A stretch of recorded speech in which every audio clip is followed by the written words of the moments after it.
Welcome back to the Intentional Household podcast. Today, we're talking about a topic that so many families wrestle with. It is delegation.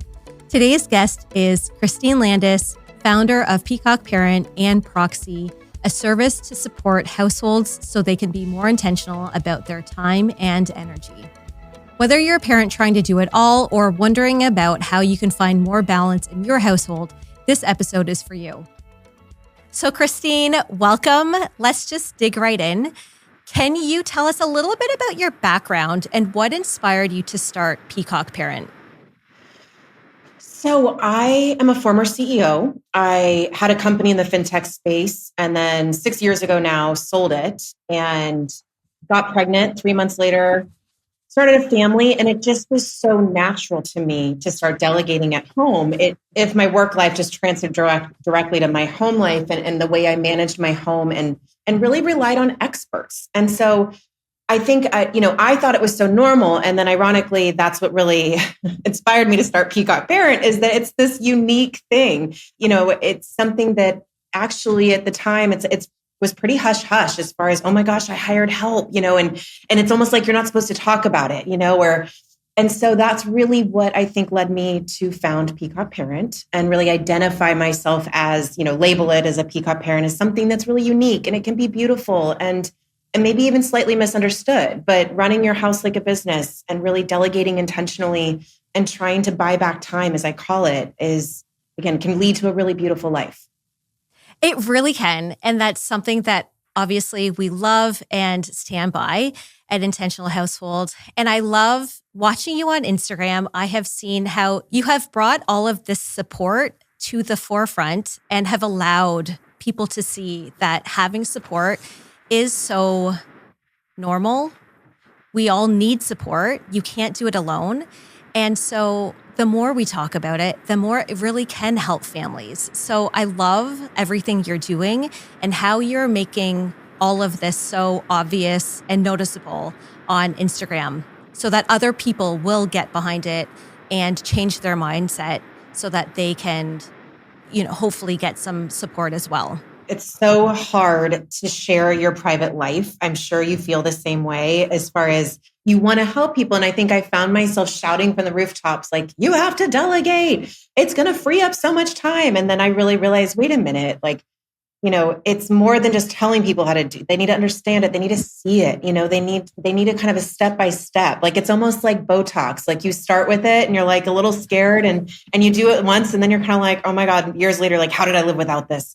So yeah, it's normalizing delegation at home for parents and just everyone and not feeling guilty about that. Absolutely the goal. It is more natural for some people. So, it sounded like it was very natural for you. It's for myself as well. But I know it isn't for others. Why do you think so many parents, individuals struggle with delegation? There's so many, but one is this feeling, this pressure of I should be able to do it all, especially in parenthood, especially in our homes. We almost want to purposefully leave our work life behind and we don't want to do any more like, let's say, calendar planning, or be on our computers. Like we think of delegating as work. And I think shifting our mindset to think of, delegating as buying time, like you're buying back energy. And it takes, yes, some intentional planning, some intentional hiring, intentional outsourcing, whatever it may be. But yeah, it's really getting past the shoulds, and the shoulds link up really well to the guilt. It's this, well, everyone else is doing it, so I should be able to do it too. And then if you do end up deciding, okay, well, I am going to use a laundry service, or, I am maybe going to get a meal prep chef to come in here. That makes more sense. You then feel this guilt, like you don't want to talk about it in front of everyone else because there's some shame, and maybe you don't want to seem like you're bougie or something. So it's a really fascinating space. And it's why I've just dug right in to go, okay, what is the problem here? Why are people not doing this? When logically we know at work, this is a tool and this is how you scale in a business. So why are we not scaling for our joy at home? That's so right. Because at work, we need support. We need to delegate out tasks if we want to get things accomplished. Yet at home, it seems like such a challenge and very foreign. So how do you think parents can shift their mindset to see it as a strength rather than a failure? I think it does. It takes some internal permission. I'm out there saying you can do it and I'm trying to show people this is how it works. But at the end of the day, you have to give yourself that permission to say, hey, I'm going to dip my toe in. And then I think it's so simple as far as the actual benefit happens so quickly. You're like, oh, I just saved 30 minutes not driving to the dry cleaner right now. Instead, I'm paying somebody an extra like $15, travel fee or service fee to come to my house and pick up my dry cleaning and return it for me. And then you go, what did I do with that time? And did you have more energy, for your kids? Did you get to squeeze in more playtime between that work meeting? Did you get to, maybe go for a walk, catch up with your friend by yourself, have time with your partner? And it's like, it takes intentional cataloging, I think, of those moments of what did I do with it? And more importantly, planning for it. I say it's like planning for joy, where you really sit down in your calendar and you figure out in your week, like, when am I getting time for me? When am I getting time with my kids? When am I getting time with my partner? And again, anyone else, friends, family, whatever it may be, other hobbies. But if you're not intentional with it, then you're just going to go back to, oh, I'm going to be on my, doom scroll or do whatever it is. And then you're not going to see the benefits as quickly. It's really like a muscle because it's hard to start. And then once you get that muscle going, you're like, wow, this is actually really great. And it's liberating. I feel amazing. And this is quite contagious. I want to delegate even more. Yeah, no, exactly. Once you start and just dip that toe in, and I think that's where Proxy, our platform that really tries to build this support plan for you based on how you value time and your delegation style. And we kind of build out this roadmap for you saying, okay, here's where you can start. And here's what makes sense for your family and based on your budget. And then over time, as you get more comfortable, you might be like, okay, what else can I do? And then we'll send you more recommendations of different services that might be able to help you. And that's really the key, because again, it is contagious. I love that wording. You're sitting there going, oh, well, I didn't have to do that. And that felt great, and I don't feel guilty for that. Like, I got freed up to do X, Y, Z, where I showed up. My whole thing is I am so much more present with my kids because I'm not so overwhelmed. I'm not purely just exhausted, and I'm not as overstimulated. I call it situational whiplash, where like you're going back and forth between so many different zones in your day of, work and taking care of the kids and then home management and everything else, that it just allows you to stay more focused and present where you want to be. You referenced Proxy, which is a service that you created.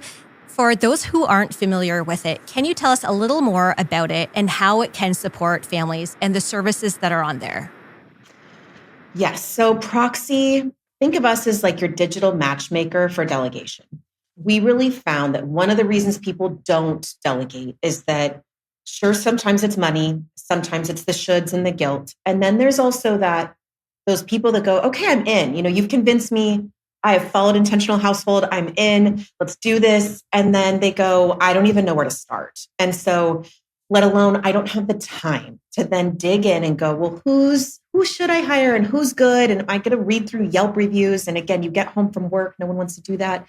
So that was really what the problem that we're trying to solve with Proxy is go, okay, let's build you this roadmap. Let's match you up with the best services in your area that we've vetted, our team has already. It's not just based on paid reviews. No one can pay to play to get into our Rolodex. And we really tell you about our experience with them. And we give you insider tips. And most importantly, we share insider pricing. So we don't take any referral fees. We're telling you, hey, you don't have to compare pricing. We've already negotiated the lowest possible rate. And this is the best service. And here's how to use it. So we build out that plan for you. And then we're there to really help you, handhold your way through getting more comfortable delegating. I love how you did that because, like you said, so many families decide, okay, you know what? I'm sold. I could use some support. I would like to hire someone. I would like to hire, say, a house manager. And then they're like, oh no, but now what do I do, right? Like, I have to do so much work. I don't have the time. You have filled in you've done all that work so that they don't have to do it, so that they can actually get the results and start immediately and enjoy getting the support. Because quite often there's the decision making and then that period, and they may not actually follow through. There are a lot of people who don't follow through. So you can really assist in ensuring that they do follow through and do get the support that they need and make it really easy.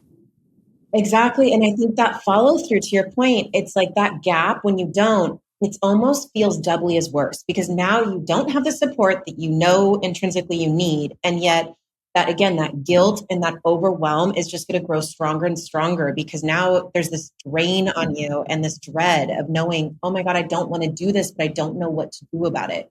And I think the other thing Proxy does really well is we break everything down based on how you value time because everyone values time differently. And it's not as simple as just, I make X and I divide this by how many hours I work, and that's what my time is worth. It's a lot of taking into consideration, like what drains you? What do you dread doing? And what's the mental load you're carrying around some of these tasks and responsibilities? So we do all that math on the back end so that we can really present, again, this game plan for you that feels authentic to your life and feels realistic of like capturing, what do I love and what do I dread? I love that because I really only want to be doing the things that I love. And all of the things that drain me and that I dread, I want to offload all of that. And so that's where Proxy can help. Exactly. And not only do we build that plan for you, but like I said, we're available with on-demand texting where you can ask us questions. We can, again, even on the fly, you're like, oh gosh, it's my kid's birthday coming up. And, you could send us that and we go, here's a party planner that you can consider, or here's a virtual option, or here's a remote option. So that's another key benefit is we're sitting there going, what can you afford? Because we're not going to send you stuff that you can't afford. That's even worse. That now we're just wasting your time. So it's really big on having, again, choices that on the back end, we've already really filtered for you so that you're just seeing this is the best option for me right now in my life. And then obviously as your stage of life changes and you grow, then we grow with you. So you really are support for support because I love that part as well. Sometimes the parents looking to get the support, they don't have the support of a friend or maybe even their partner or someone else who they can turn to talk to about these things and help navigate these issues. So you're like, hey, we're here and we can help you problem solve so that you can get the support. Exactly. And have, I've found before that there's questions like these, again, you don't want to ask your group text chain, No. It just feels like either maybe not everyone has that same experience. Once again, you might seem like you're trying to show off or something of like, oh, what do I tip my meal prep chef? And like, even just that language, it sounds again like bougie, but it's not, it's realistic to your life. And you want to know that answer, or what do you bonus anyone in your household? If you have your housekeeper or again, your nanny, like what do you do at the end of the year for them? And so it's just one place where, we're talking to you like a friend. Like I'm just everything we tell you, everything we advise, we're just saying, this is what we've done in our life. This is what we know works. And as someone who does consider themselves an expert in delegation, this is my thought process. And this is more importantly, the answer. And again, you don't have to share your biz with everybody in your life by texting it out to the entire group chain and possibly having it discussed behind your back, quite frankly. It's like we're a private space that you can ask these questions and not be judged. Exactly. It can be a lot easier to open up to a third party than your circle of friends or family members where you don't have to feel like you're being judged. I know that you have an extensive list of services that can support households. Can you just give us an idea of some of those support services? Yes. So it's interesting because it definitely shifts a little bit depending on your stage of life. We grow with you anywhere from like, I'm expecting or trying to have a baby to that first year, toddler stage, young kids, teens, even empty nesters and grandparents. And there's also people that are child free that we can build a plan for because, hey, you still have a home you have to run. But I'd say high level, the first and foremost, I think a meal prep chef is one of the best investments and just return on investment for your time. It takes up so much mental space to have to think through what kind of snacks you need to have, what are you having for dinner, let alone looking up the recipes, looking in your fridge to see if you have the ingredients, then going to the grocery store, buying it online, whatever you choose to do, unpacking it, chopping it, making it, serving it, cleaning up, all of that. I mean, it is boring and monotonous to say out loud, but it's just the truth of it. There's so many steps. And so I think a meal prep chef is, you're going to pay anywhere between $45 to $75 an hour. It really depends again on your region and where you are, but it sounds like a lot, but when you break it down again on the value of your time and the all-encompassing effort they're putting in there, it is hands down the best return on investment. I'd say a remote, even family assistant or house manager, someone you might not be able to afford someone in your home that can come in, especially full-time for you. That is, again, a truly ideal situation. But if they can't, then there are remote services that, 2 hours a week, 5 hours a week, they can be assisting with a lot of that research, anything you would be doing on your computer yourself, whether it be school paperwork, medical forms that you're submitting, even for reimbursement, even planning summer camps and trying to do some research there. Someone else can do that for you. You still get to make the final decision. You're not offloading that. You're just offloading the time of doing all that research. I think there's a whole nother category of even experts, and really hiring, decreasing that learning curve. So it might be a parenting coach, a sleep training coach. It could be an agency that helps you find staff. So you might want a housekeeper or a house manager, and using an agency like yourself, where again, there's a lot of time and effort that you put in trying to interview about everybody, not even know what the right HR appropriate posting is on the job boards, where to even post it, and how to interview these people and really what to look for and the background checks and how to onboard them. And there's services that again can do all that for you. And yes, you're paying money for it. It's not cheap, but you are going to get the most quality person. And so there's something to be said about again, looking at the value of your time. Yes, you could do it yourself, but what is the opportunity cost of your time? Are you going to then not be putting your kids to bed and spending that time full of joy and energy and being totally present because after they're in bed, you are having to drill down for an hour trying to find and post this job? So lots more examples and I can keep going, but I'm going to pause just to make sure I'm not just vomiting information all over everybody right now.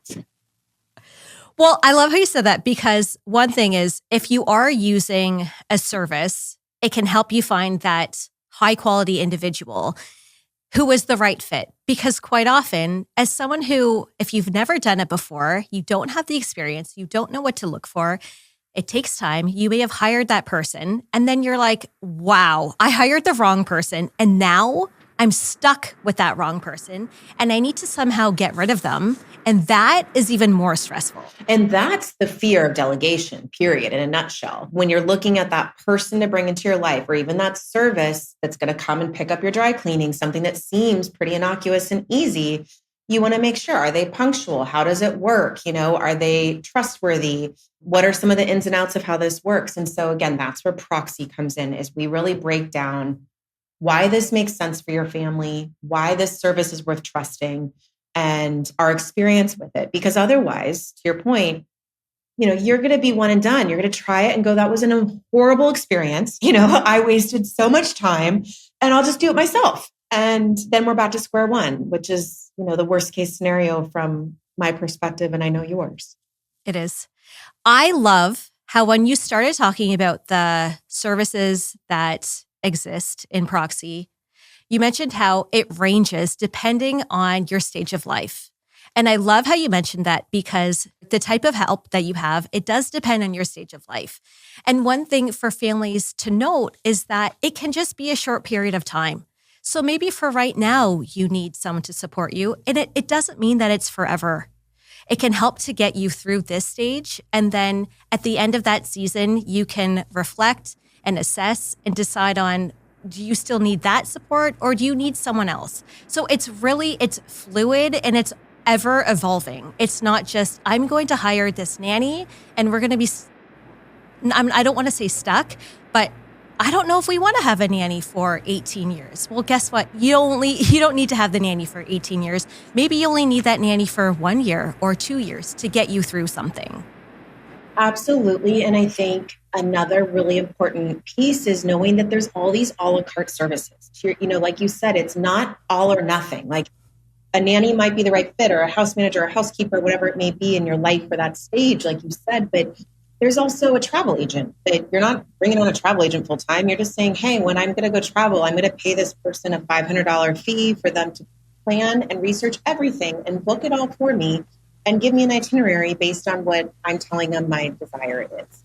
And I'm going to use that once. Or the laundry service I mentioned. You don't have to commit to using it every single week if you even enjoy doing laundry, but maybe you get home from a trip and you are like, oh my God, we have so much laundry and I have work tomorrow and this is overwhelming. And then that's the one moment that you're like, use this laundry service and have them take care of it for you. So there's so much more control that you have when you have these resources at your fingertips that you trust. And you get to make decisions based on, again, the stage of your life and those moments, because nothing's lasting forever. My therapist tells me that. No feeling lasts forever, just like no stage lasts forever. So yeah, it's really powerful, I think, to have those choices. I love hearing real life success stories. And I know that there are so many out there, and I'm sure you have many examples of clients you have helped. But I would love to talk about your example with your recent surgery, because I think that that is a really great example of how you have had this safety net in place already for the unexpected, and it supported you, and you were able to go through what you went through and still have a functioning household. So can you just tell us a little bit about what I'm referring to and what recently happened to you? Oh my gosh, yes. So my appendix. I was on a family vacation with my two kids. They're 4 and 6 years old, and we brought our nanny with us because we do always travel with her. Part of the reason we travel with her is she helps pack the kids up. She unpacks them. We get to sleep in. She gets them up in the morning. She makes them breakfast. There's times where for quiet time, for example, maybe she's still there making sure they're safe. If they need something, they can ask her. And it gives me and my partner time to then do our own time together and not be on the clock so much, so to speak. So I can talk about that at length, but I'll pause there and say that we were on this vacation, and of course my stomach, it starts just not feeling right. And after a couple of days, it traveled down to my lower right, and I went, oh crap. And I asked my husband, like, can you just look up where my appendix is? Like, there was just something intuitively I just knew. So I have to go to the hospital in this, again, new location, 40 minutes outside of where we were. And luckily, again, we didn't have to worry about our kids. We had our nanny there with us. It wasn't even a second thought of thinking, like, will they be okay? Do we have to bring them with us? Do I need my husband to stay back and I call an ambulance? I mean, none of those thoughts even occurred to me. And we were in the hospital for a total of 24 hours. My husband got to be by my side and stay in the room with me overnight, and through the slight pain of it all, and on drugs. And then the next morning, got the surgery, and I was back by 5 p.m. to have dinner with the kids. And I sent one text message to our nanny because I knew she had it. Like, I just explained the situation when we'd be back. The kids, again, were comfortable with her. She explained to them what was going on. There was just complete trust in this person who was like an extension of our family. And it made a world of difference for that specific scenario. Christine, I'm so glad it ended well for you. It does sound awful. And there are things, like you mentioned, that can save you from having to drive somewhere. So we know grocery shopping is one of them. You've mentioned laundry services and dry cleaning. You also mentioned the doctor came and did a house visit. Mm-hmm. And, you could also have, if you need to give blood, that's something that could come to your house. All of these little things so that you don't have to get in your car. I imagine where you live, the traffic can be quite busy, just like in Toronto. And that is such a time suck and an energy suck. That just sucks all of my energy, having to sit in the car and think about all the things that I could be doing with my time. And those are easy things, like grocery shopping. To me, that's an easy switch. I feel like everyone should be online grocery shopping if they're worried about their time? That's an easy start. Absolutely. I mean, there's personal stylists that can come to your house. You don't even have to go to the mall. And again, it's not that you still don't choose what you want to wear. You're just trying it on in your own home instead of someone else, going, driving there, parking, having a salesperson be in your face. I think mobile beauty and wellness services are another huge favorite of mine. I get mobile acupuncture where they come to my house. I have someone that does facials and massages, and I get my lashes done at my house. Like anything that I would think I normally have to drive to, because I am the same way, where getting in the car and wasting that time. And ironically, like rushing typically to an appointment that's supposed to make you relax is like the weirdest thing for me. So I just would rather control my time as much as I can and not waste it. And that's really, kind of resource management 101 when it comes to delegation, and why these investments in, again, a mobile service, I might pay $15 up to $50 for that person to come to my home. But is my time worth more than that? $50 an hour? And what am I doing with that hour that I would have been the one driving back and forth? So that's what you have to kind of ask yourself and really think through. For the families who are listening and they're thinking, oh, this sounds great. Where should I start with delegation? What advice would you give them? I would say take the Proxy quiz. So we've just expanded into Canada. We are US and Canada for Proxy right now. And we will build an entire roadmap for you and spell out, again, what we suggest. You don't have to use anything. It is not required. You can sit on it for a little bit. Yes, you're subscribing to Proxy as far as we are building this plan for you. That takes us, obviously time and effort to have all this services and Rolodex that we vet for you. But there's no pressure. You could sit on it. You could use a different company if you wanted to, if we suggest a certain dry cleaning and you're like, no, I'd rather use this one that's down the street from me, like go for it. The point is for you to find more time and to buy it back. So if we can help you do that and build this plan for you and be available for questions when you have it, that's our purpose. And that's what we've done, and we've helped. And that makes me so happy. Do you have any advice for parents who maybe one parent is bought in and they want to approach this conversation with their partner who may not be sold on the idea yet of delegation? How would you suggest they go about this conversation? So I do have a free guide about that on my website, peacockparent.com, about how to convince your partner to hire help. But I think the real takeaway for me is you set a meeting. You don't just have that conversation in passing. You most definitely don't text about it. And you tell them, I'd like to sit down and talk about this. When are you free? And then you bring data. And that's where, again, Proxy can help, because we really spelled out transparently. Here's the pricing. Here's how many hours it saves you. And you make it about time. Don't make it emotional. Don't make it a, bartering over what you're doing versus I'm doing.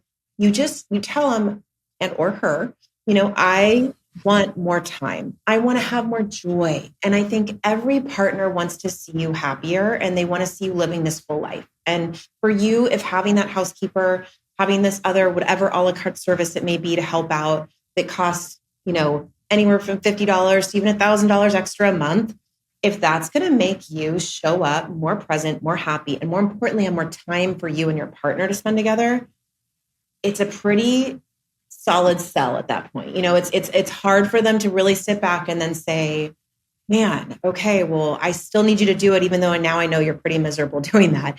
And then I think the backup for that is, in a nutshell, if they really aren't into it, even after you've presented the case, you have all the facts, you have all the information, and then you say, okay, well then, now we need to talk more about a fair play approach, and like you need to be doing more, and how do we split some of these responsibilities? And if they're not willing to do that, then it's at that point a no-brainer that you're going to just invest in it yourself, and and that's what's happening. And I think just taking control of that is really the next step. That's a good solution, because I didn't see it. I was like, well, I see a different solution, but it wasn't that one. I love how the suggestion was starting with a meeting, because I think with so many households that are busy with young kids, there isn't a lot of opportunity to intentionally connect and chat, talk about whatever it is you want to discuss. So a lot of conversations are in passing. And if you really want to build your case and discuss why you want to bring in some support and how you're feeling and how you want to feel, doing it in passing is not the time. So really setting that meeting so that you can prove your point and really show that you're taking this seriously and that it can be received with some thought and seriousness as well. Agreed. And I think thinking through, being intentional, just like you would if you were at work and, presenting an idea for approval to your boss, like think through, like, what's the best time to get on his or her schedule? Like, when are they in the best mood? Like be smart about it because you're looking for a yes, So I probably wouldn't do it at the end of a long day and try to have that conversation. Maybe again, book the sitter to come or ask the grandparents or whoever you want, so you can spend. There's no distractions. It's on a weekend. Maybe it's over brunch, whatever you want to do. But really, that first meeting and that environment you're creating for open dialogue, and again, trying your best not to make it emotional to start with, and really sticking to facts and presenting data, I find is very valuable and the key to converting, even if it is, again, one little a la carte service that you're starting with, to say, hey, it's, giving you a heads up even. That's another piece I talk on, is that if it really is, it's something like, hey, I'm going to spend $50 extra for this laundry service once a week. It's almost not asking permission at that point. You're just saying, I just want to give you a heads up that if you see this bag sitting outside our door, this is why. And it's, here's the math on it. It makes sense. And it frees me up to do X, Y, Z. 100%. And to also support that and support how you want to feel, I think one thing that we need to discuss is role modeling for our children. So on one hand, I think there are a lot of families who are reluctant to bring in household support because they don't want to bring their kids up in an environment where they have someone making the bed for their kids. I mean, the reality is we have someone in our household who makes our beds, but I still have expectations that my kids will participate in bed making. And there's also the weekend as well. But the point is, there is the other side where delegation, that is positive role modeling. It is showing your kids that you can't do it all and you do need some support. And if bringing in support means that it makes me a better parent and you can see that I am a happy individual, then that is great. But on the flip side, if I am doing everything, I am stretched thin as a mom and I'm snippy, that is not positive role modeling. So recognizing I know what I don't want to do, I'm going to bring in some help so that I can be a great parent. And I'm normalizing delegating out the things that I don't want to do so that hopefully as our kids age, they can see I can't do it all and I need some support as well. 100%. Like, I can't say enough how much I agree with it. And I think, again, it scares people to think that, oh, I'm going to raise really bratty, spoiled kids if I have help and they don't see, they don't learn it from me directly, but they're still learning, first of all. So our kids learned how to vacuum from our housekeeper. Like, our nanny is the one that taught them first about, emptying the dishwasher and how to do that. And so just because they didn't learn it from us doesn't mean the expectation isn't there for them to still do it. So you can still have them learn about chores. You can still have them learn how to clean their own plate, put it in the trash can. And again, your job as a parent, of course, is to enforce that, and make sure that continued routine and expectation of them is fulfilled. But I absolutely think that the other flip side of what you're saying is you're teaching them about how to value their time, about boundaries, about, when too much is too much. And I think that's almost like you're veering on teaching them about adulting, really. And I don't think, for me, I saw examples of that growing up where, again, we were told, you can have it all, but then you have to do it all. So the expectation was, okay, well, you do it all, you do it all, you do it all. And that's your only choice. And at the end of the day, you have a big old glass of wine and you get up and you do it again the next day. And I feel like that was the only example I personally had.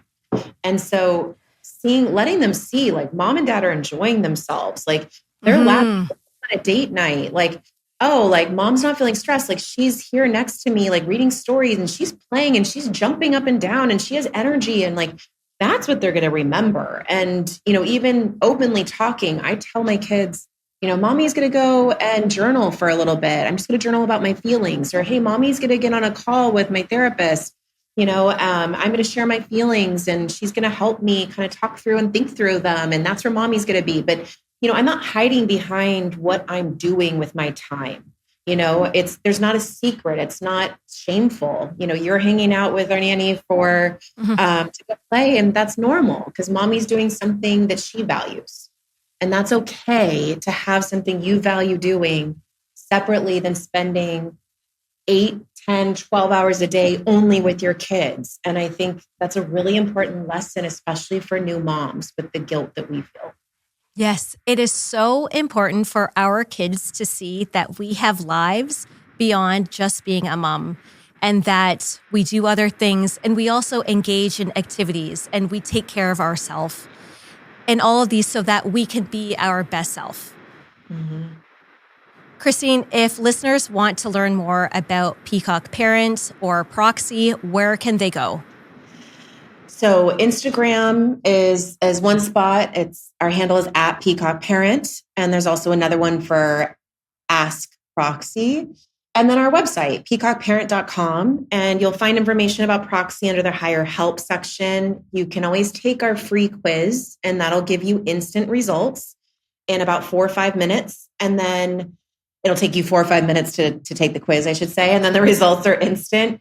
And if you like what you see, then you do upgrade to pay for the platform. And then we show you all the good stuff. But would love for people to play around with it. It's one of those things too. We have a newsletter once a week we send out, and that's free. And we always share our delegation tips there as well. It's been so great having you, Christine. Thank you for coming on and talking all about the household and delegating. I hope that we have inspired some families to check out your website and start their delegation within their household. Oh, I've loved it. Thank you so much for having me, Laura. Thank you so much for listening to the Intentional Household podcast. If you enjoyed this episode, be sure to subscribe so you don't miss the next one. We'd love to have you as part of our community. Join us on Instagram, YouTube, and Pinterest at Intentional Household, where we're sharing even more tips, tools, and resources to help your home run with more ease, intention, and joy. Until next time, here's to creating a household that supports the life you want to live.